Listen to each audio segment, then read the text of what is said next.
Coke studio Pakistan versus Coke studio India. क्या लफड़ा चल रहा है भाई, इसके बारे में बहुत ही ज्यादा कंट्रोवर्सी हो रही है। खेले थे कि आखिर ये है किसके बारे में। पाकिस्तान कोक स्टूडियो बहुत ही अच्छा चल रहा है एंड सीजन 15 के सारे सॉन्ग्स, ऑलमोस्ट सारे सॉन्ग्स पे हमने रिएक्शन किया हुआ है, लिंक डिस्क्रिप्शन में है, जरूर देखना। तो हेलो गाइस, मैं हूं इंशा। आज की वीडियो में हम देखेंगे Coke Studio Bharat please stop this. तो ये वीडियो है मिक्स वासुदेव की तरफ से, तो उनके चैनल का लिंक डिस्क्रिप्शन में है, do check him out. Studio कहाँ जी रहा है? कोक स्टूडियो भारत ये चीज क्यों नहीं कर सका? ऐसी बात नहीं है कि 50 लोगों की टीम को रियलाइज नहीं हो रहा कि ये कितना बड़ा ब्लंडर कर रहे हैं, बल्कि द थिंग इज कि शायद इन लोगों को लगता है कि ऑडियंस को कुछ समझ नहीं आएगा, ऑडियंस को कुछ फर्क नहीं पता चलेगा।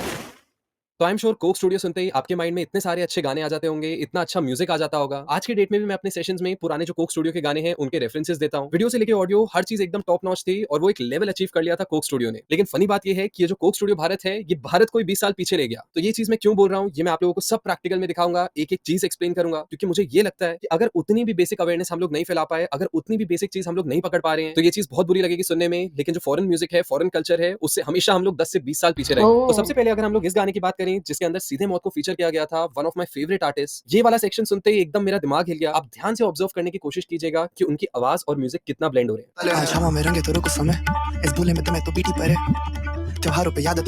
So it sounds very random, ऐसा लग नहीं रहा है कि कहीं ना कहीं वो म्यूजिक के साथ ब्लेंड हो रहा है। और यहीं पे अगर आप लोग इनके वर्ड्स सुने इन्हीं के गानों में, तो आई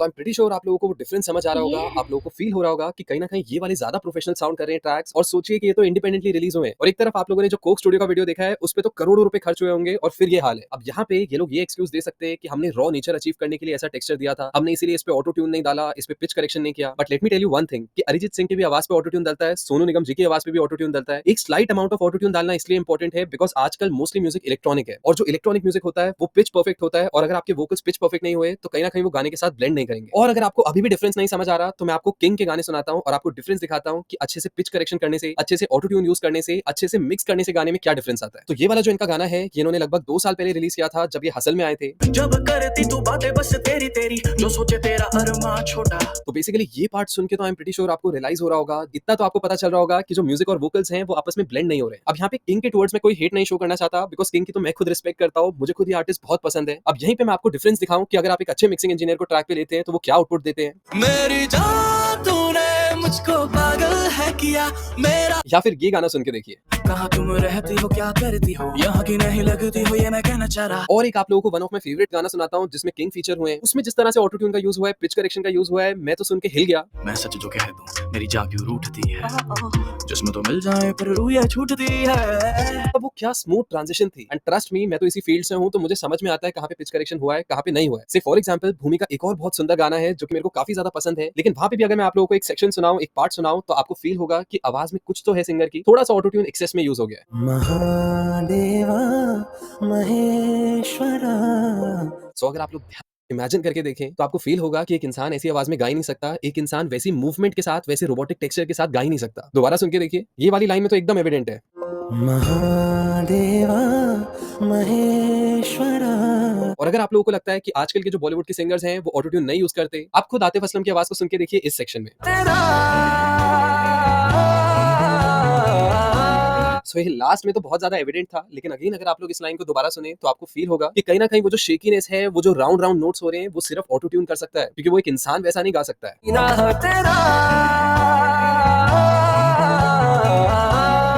तो इस दुनिया के बड़े बड़े सिंगर्स भी ऑटो ट्यून यूज करते हैं, पिच करेक्शन यूज करते हैं, तो फिर कोक स्टूडियो कहाँ जी रहा है? कोक स्टूडियो भारत ये चीज क्यों नहीं कर सका? दिस इज वेरी डिसअपॉइंटिंग, और कहीं ना कहीं डिसअपॉइंटमेंट से भी ज्यादा दिल दुखता है ये चीज देख के, ये चीज होते हुए अपने म्यूजिक को। जब सलीम सुलेमान जैसे जो इंडिपेंडेंट म्यूजिशियंस हैं वो इतनी परफेक्शन के साथ गाने डाल सकते हैं, आप जिनके पास करोड़ों का बजट है, जिसके पास किसी रिसोर्स की, किसी चीज की कमी नहीं है, आप ये चीज छोड़ रहे हैं। अगर कोई स्ट्रेंजर होता तो मुझे फर्क भी नहीं पड़ता, या इवन अगर कोई बड़ा लेवल भी होता तो मुझे फर्क नहीं पड़ता। क्यों? क्योंकि वो अपने लिए कर रहे हैं, वो अपना नाम खराब कर रहे हैं। लेकिन यहाँ पे एक्चुअली भारत का नाम जो एसोसिएट किया गया है, मैं तो उसके बिल्कुल खिलाफ हूँ, और ये मेरा पर्सनल ओपिनियन है कि वो जो जो गाने हैं वो कोक स्टूडियो का जो टैग है उसको डिजर्व भी नहीं करते। यहीं पे अगेन अगर मैं आप लोगों को एक और एग्जांपल दिखाऊं कोक स्टूडियो भारत क्या कर रहा है, Rashmeet Kaur one of the most talented vocalist, एक बार आप इनकी आवाज सुन के देखिए इनके गाने में और फिर मैं आप लोगों को उनका कंपैरिजन दिखाऊंगा। अपने आप नु सोध रहा हूं ना सिर हाथ न पैर खुद ही खोई अपना पद कीता। इतनी अच्छी वोकलिस्ट हैं तब जाके इतना क्लोज परफॉर्मेंस दे पाई हैं, लेकिन अगेन अगर आपका एक म्यूजिकल ईयर है, जो भी सिंगर्स जो भी म्यूजिक प्रोड्यूसर्स देख रहे हैं इस वीडियो को, वो पहचान पा रहे होंगे कि कितने सारे नोट्स तो हिट भी नहीं हो रहे। Listen to this section.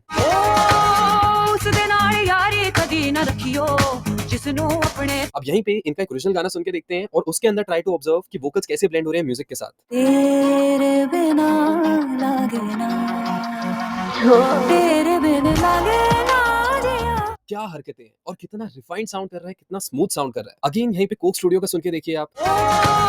उस दे नाल यारी कदी न रखियो जिसनु अपने ते।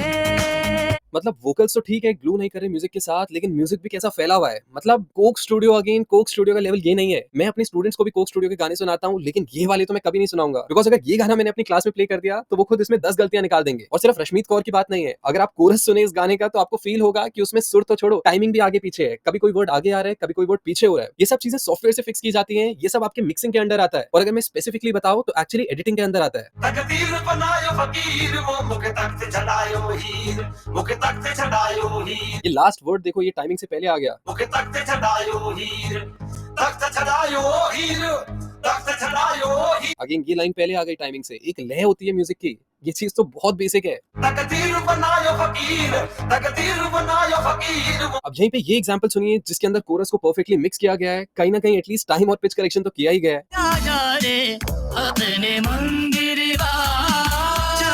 सो इट्स वेरी इंपॉर्टेंट कि अगर मल्टीपल लोग भी एक चीज को गा रहे हैं तो वो टाइम पे आए, उनका जो शब्द है वो एक साथ शुरू हो, ऑलमोस्ट सेम टाइम पे और ऑलमोस्ट सेम टाइम पे एंड हो। ये भी गाना सुन लीजिए, एक परफेक्ट एग्जांपल है इस चीज का। So, आप लोगों ने ऑब्जर्व किया ये कि तो वो मल्टीपल भाई। लेयर्स भी आई और कहीं ना कहीं वो क्लटर नहीं कर रहा गाने को, वो मेसी साउंड नहीं कर रहा, ऐसा लग रहा है कि वो परफेक्टली म्यूजिक के साथ ब्लेंडेड है। और अब एक बार इसको सुन के देखिए।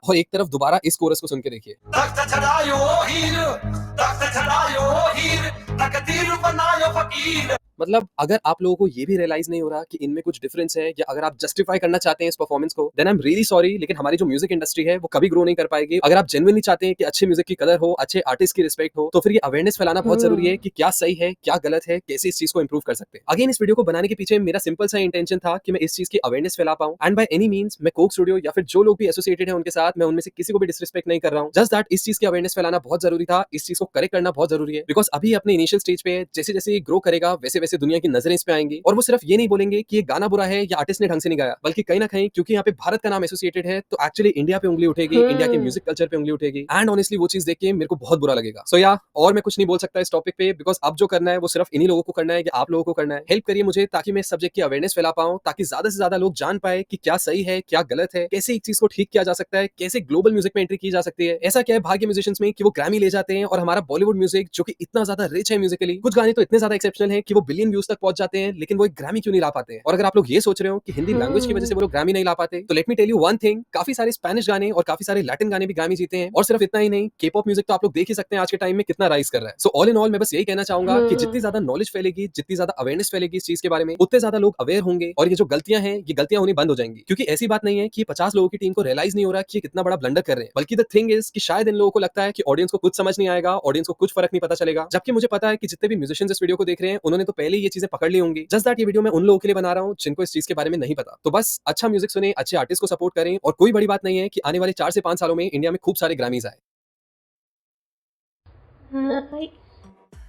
ओके, तो ये है सारी बात, और मैं यहाँ पे बोलूँगी वासुदेव जो कि ये क्रिएटर है, एक्चुअली आपने बहुत सही काम किया है to raise this issue. People who are reacting to different songs also from different countries, वहाँ पे कोक स्टूडियो भारत के सॉन्ग्स भी तो सुने जाते होंगे, एंड अच्छी म्यूजिक, अच्छे आर्टिस्ट के लिए दुनिया में ऑडियंस की कमी नहीं है। एंड सिमिलरली जब कोक स्टूडियो भारत इंडिया को रिप्रेजेंट कर रहा है और लोग उसे सुन रहे हैं, फॉरेन से भी सुनते हैं, इंडिया से भी सुनते हैं, इंडिया तो फिर भी लोग बहुत ही ज़्यादा आजकल अजीब हो गए हैं। हमें अच्छाई को प्रेज करना चाहिए एंड बुराई को फिक्स करना चाहिए, लेकिन लोग बुराई की तरफ आके बंद कर लेते हैं। या this is a very good video I think you should fully support Vasudev, link description में है। मैं कितने ही पाकिस्तानी सॉन्ग्स पर रिएक्शन कर रही हूँ कोक स्टूडियो पाकिस्तान के, लेकिन being an Indian I am saying कि मैंने कोई कोक स्टूडियो इंडिया का सॉन्ग नहीं देखा है। नाउ व्हेन आई से दिस, लोग कमेंट में आके बोलते कि तुम देशद्रोही हो, तुम ये हो, तुम वो हो,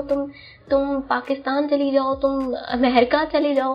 that's stupid, that's nonsense. Cause recognise that कि तुम्हारे यहाँ Coke Studio Bharat is not doing a good job, इसीलिए गाने इतने ज्यादा फेमस नहीं हो रहे। हमारे कितने ज्यादा इंडियन फ्रेंड्स हैं, कितने ज्यादा इंडिया के म्यूजिक लवर्स हैं जो सॉन्ग्स सुनते हैं ऑल ओवर दी वर्ल्ड, और वही लोग इंडियन कोक स्टूडियो को स्किप कर रहे हैं। Why they are skipping it? ये चीज का क्वेश्चन आना चाहिए दिमाग में, बट नहीं, लोग बहुत ज्यादा स्टूपिडली बिहेव कर रहे हैं जब उनको बताया जा रहा है कि फ्लॉज है। दे आर लाइक नहीं, फ्लॉज नहीं है, तुम देशद्रोही हो। I am like sick minded people. I really want to see good Indian music back in Coke Studio. कितने सारे नए नए सिंगर्स के बारे में पता चलता है जब हम कोक स्टूडियो का वर्जन या कोक स्टूडियो का म्यूजिक सुनते हैं। अगर मैं पाकिस्तान की बात ले लूं, जो मैं रिसेंटली रिएक्ट कर रही हूँ, मुझे कितने सारे सिंगर्स के बारे में पता चला। तो star Shah, Sabri sisters, we have seen रोज दियो, दुल्हनान एंड काविश। सिमिलरली इंडिया के भी जो अंडररेटेड सिंगर्स है या फिर इंडिपेंडेंट सिंगर्स है, उनको लोग जानते हैं, लेकिन जब लेबल कोक स्टूडियो का ऐड होता है तो आई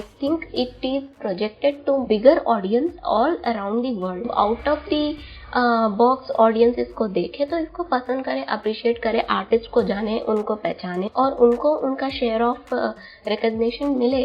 तो इसके लिए ये जरूरी है, इंडिया को आगे बढ़ने के लिए जरूरी है। सो या I totally agree with this video. तुम भी अग्री करते हो तो वीडियो को लाइक कर देना एंड कमेंट्स में अपने व्यूज बताना है कि तुम्हें इसके बारे में क्या लगता है। रिएक्शन अच्छा लगा है तो वीडियो को शेयर कर लेना, चैनल पर नया है तो सब्सक्राइब करके बेल आइकन दबाना नहीं भूलना। बात अगर म्यूजिक की हो ही रही है तो फिर पाकिस्तान के कोक स्टूडियो से हमारे पास एक और नया रिएक्शन आ चुका है। तो ओ यारा का रिएक्शन जरूर देखना यहाँ क्लिक करके।